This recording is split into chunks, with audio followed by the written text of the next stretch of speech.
Macam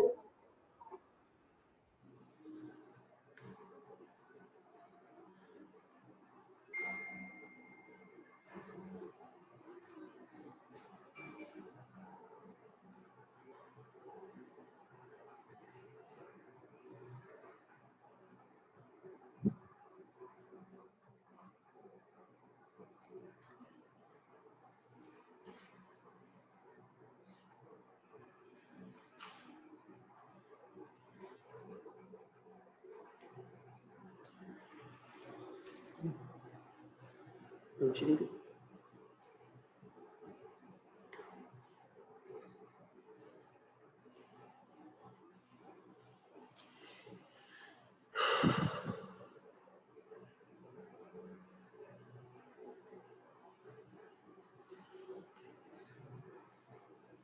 Baik, Assalamualaikum warahmatullahi wabarakatuh dan selamat sejahtera.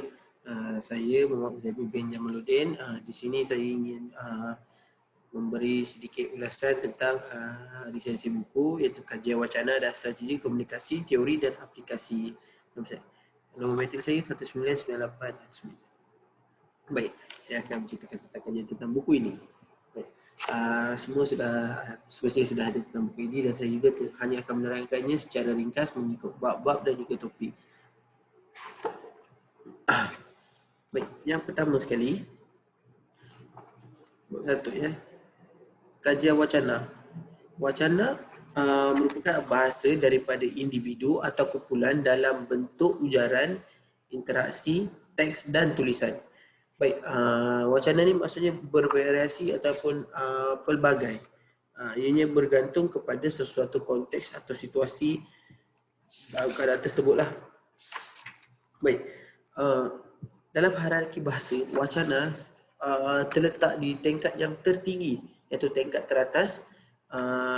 Ianya adalah tertinggi selepas tingkat ayat. Maksudnya wacana ni amat penting kerana mempunyai pelbagai fungsi untuk supaya kita boleh mengetahui tentang sesuatu itu dengan lebih baik. Terdapat 9 pendapat yang membezakan tentang definisi wacana ini.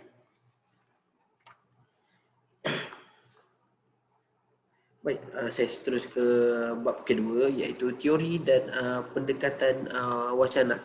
Baik, terdapat 5 teori yang berbeza diperkenalkan oleh pakar.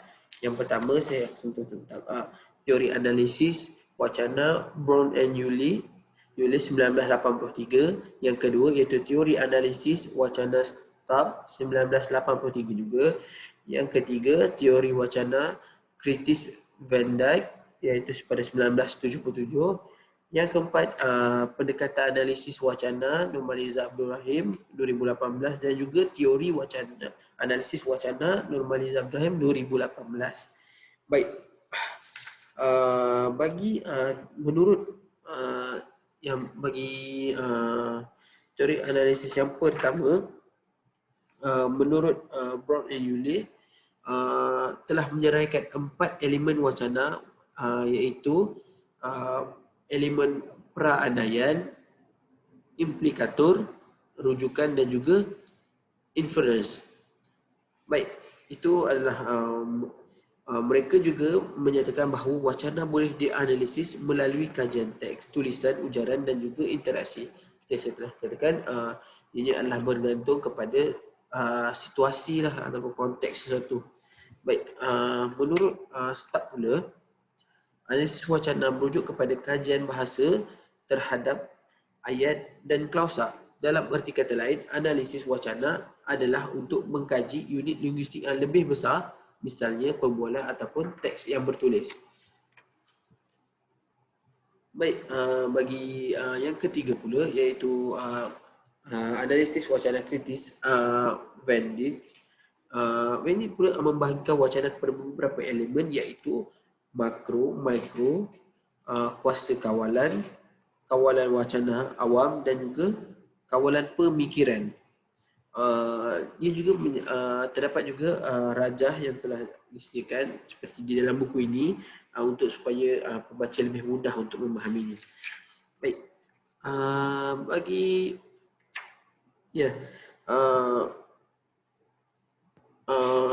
analisis wacana Normaliza 2018 pula, beliau telah menyatakan bahawa terdapat titik tolak daripada beberapa kajian yang telah dijalankan sebelumnya. Bagi kajian ini telah melibatkan ujaran interaksi daripada kanak-kanak, remaja, pelajar universiti, masyarakat dan keseluruhan daripada masyarakat tentang wacana. Baik, saya akan teruskan kepada bab yang ketiga, iaitu analisis wacana, tekstur dan juga ujaran. Ianya meliputi 3 kajian, iaitu wacana tekstual lirik lagu, wacana tekstual cerita sosial dan juga ujaran dalam kalangan kanak-kanak autism. Baik, bagi yang pertama,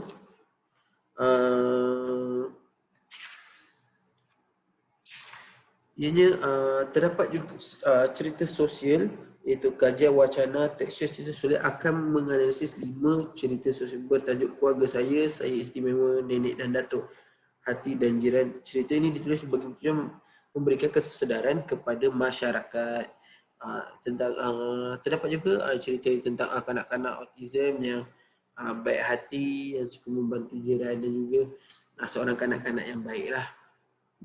Baik, itu merupakan ringkasan bagi bab yang ketiga. Baik, saya akan teruskan kepada bab yang keempat lah.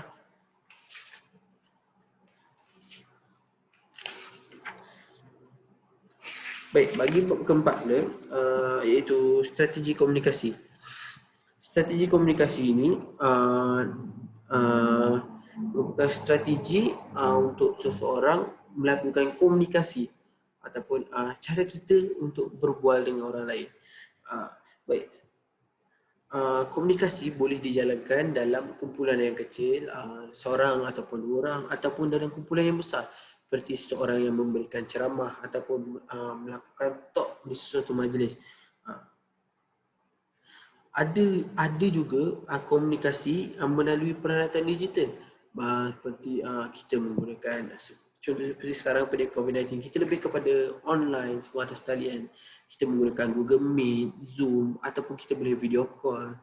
Seperti kalau Google Meet dan Zoom mungkin kita boleh buat dalam kumpulan besar, ataupun bila dalam video call kita boleh mungkin dalam kumpulan yang kecil seorang atau kedua orang, itu adalah lebih baik lah. Baik, itu merupakan strategi komunikasi. Bagi beberapa pandangan ahli pula, Zerfas 2018 menyatakan bahawa strategi komunikasi perlu dilakukan dalam apa jua keadaan. Maksudnya kita perlu berkomunikasi tak kira dalam apa jua keadaan. Hal ini kerana strategi komunikasi dapat memberi peluang kepada semua terlibat dalam komunikasi berasa puas hati dengan misi yang dipahami dengan baik. Maksudnya ini seperti kita ni lebih bertoleransi. Baik, menurut Winkler dan Adler 2018 pula menggambarkan bahawa strategi komunikasi sebagai satu idea penyampaian yang berkesan dan boleh diterima dalam pelbagai situasi dan keadaan. Maksudnya seseorang menguasai cara untuk berkomunikasi dengan baik, maksudnya kita boleh memuaskan hati seseorang. Baik, saya akan teruskan ke bab kelima, iaitu taksonomi dan pendekatan strategi komunikasi. Baik, Torrent 1977 menjelaskan bahawa terdapat 5 elemen dalam strategi komunikasi, iaitu pengelakan, prafasa, pemindahan secara sedar, meminta pertolongan dan juga mimikan. Baik, ianya seperti yang telah juga dikatakan oleh Taron pada 1980 memperincikan tentang strategi komunikasi dalam 5 elemen dengan huraian yang lebih mendalam yang telah dilakukan. Baik, saya akan meneruskan ke bab seterusnya, iaitu bab ke-6, iaitu analisis strategi komunikasi dalam kalangan kanak-kanak.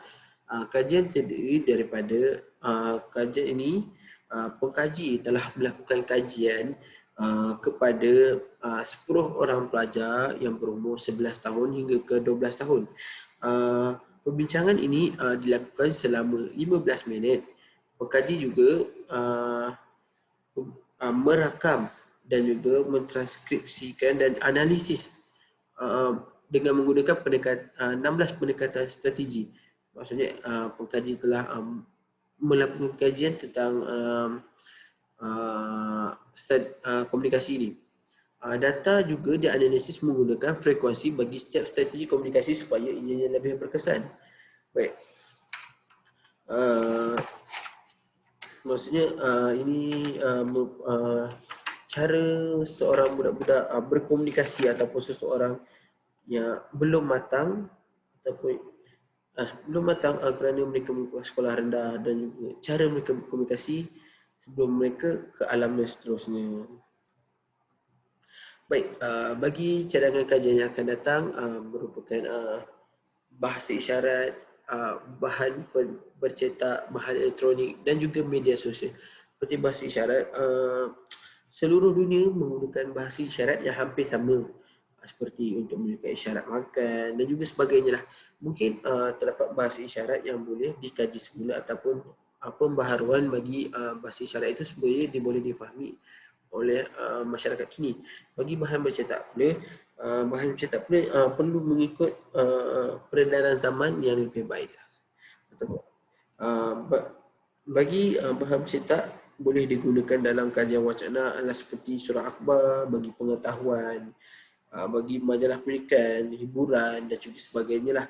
Dan banyak lagi lah untuk bahan bercetak ni, ada yang hiburan, ada juga yang maklumat-maklumat tentang fakta, berita dan juga ataupun untuk periklanan dan sebagainya. Bagi bahan elektronik dan media sosial pula, boleh juga dijadikan sebagai platform untuk menyebarkan suatu berita ataupun maklumat yang lebih penting lah. Jadi wacana ini amat penting, dan juga buku ini, kajian wacana dan strategi komunikasi ini adalah mengandungi banyak maklumat kerana ianya telah dihasilkan oleh seorang yang profesional, iaitu Profesor Dr. Nurmaliza binti Abdul Rahim. Beliau merupakan pensyarah UPM dan juga merupakan pensyarah bagi subjek multimedia, dan beliau begitu banyak pengalaman dan juga ilmu-ilmu yang diberikan kepada pelajar. Maka dengan itu apa yang tertulis dalam buku ini merupakan bahan yang sahih dan juga telah dikaji dengan sepenuhnya oleh seorang yang berpengalaman dan juga profesional. Oleh itu saya ingin menutup kita punya perbincangan pada hari ini dengan ucapan terima kasih kerana telah menonton video saya, dan juga ribuan terima kasih kepada Profesor Dr. Nurmaliza kerana telah memberikan saya maklumat sepanjang satu semester ini dengan banyak dan juga padat bagi saya, untuk saya mungkin boleh saya gunakan pada masa akan datang. Mungkin kini saya tidak boleh menggunakan maklumat tersebut, dan akan datang saya yakin saya akan menggunakan maklumat tersebut dengan sebaik mungkin. Baik, itu saja dari saya. Sekian, terima kasih.